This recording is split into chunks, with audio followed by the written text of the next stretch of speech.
Then you will live in the land that I gave your forefathers.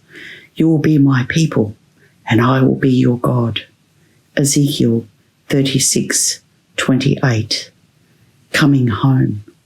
Then, riding high on the pommel of Dad's saddle, the gelding carefully picked his way through the slippery rocks in the creek.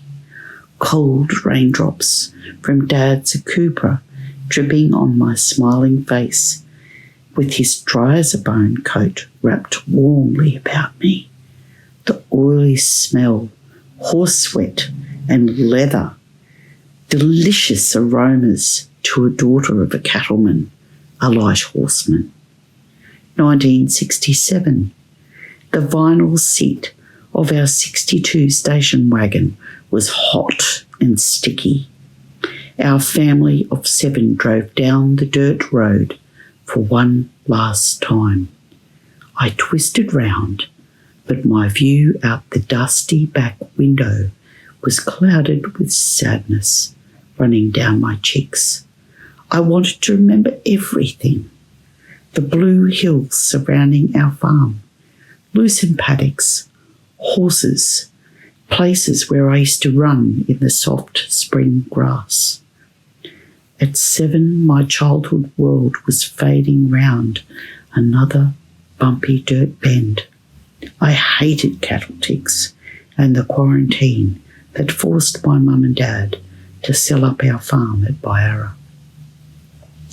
I wondered if the first valley settlers who planted roots of faith here could see us leaving.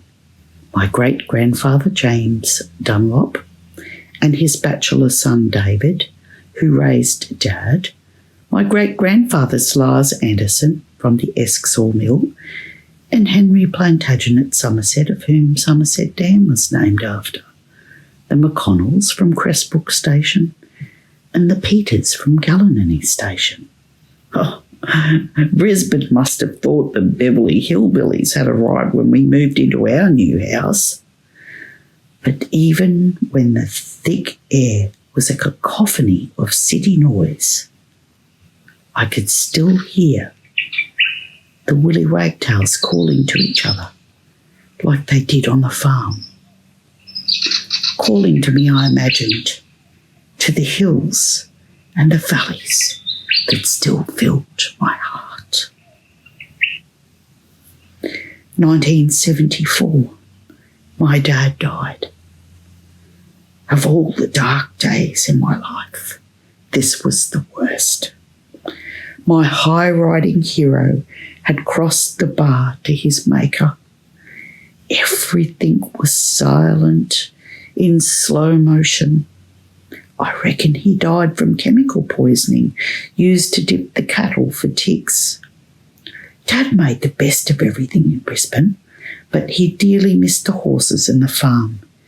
During that tough time, Mum's faith, family, friends, and church family kept us going. 1979, at 18, nursing became my professional calling for the next 36 years. 1982, creation in him matched me with my husband of 39 years. We share 3 beautiful children who also view their world differently. For each of us has grown under the stars and birdsong, walking the dusty tracks and watching lightning strikes with awe and wonder. 2014, our laughter-filled home where 3 children lived was now silent. The empty rooms beckoned us to an old house in Esk, neatly nested under Glen Rock, the hills standing anciently as in childhood days, nature in its rawest unconformity. Each year now I pick flowers from our garden and place them on that cenotaph on Anzac Day with a note to my grandfather to tell him I love him. The rough barbed wire wreath placed ever so dearly at the base of the cenotaph symbolic of macabreness and horror of war, somehow gives me peace. Yewa has returned the freedom to this valley child, whose forebears rest quietly. Willie Wagtails call, and the smell of the frosted grass. I know I am home.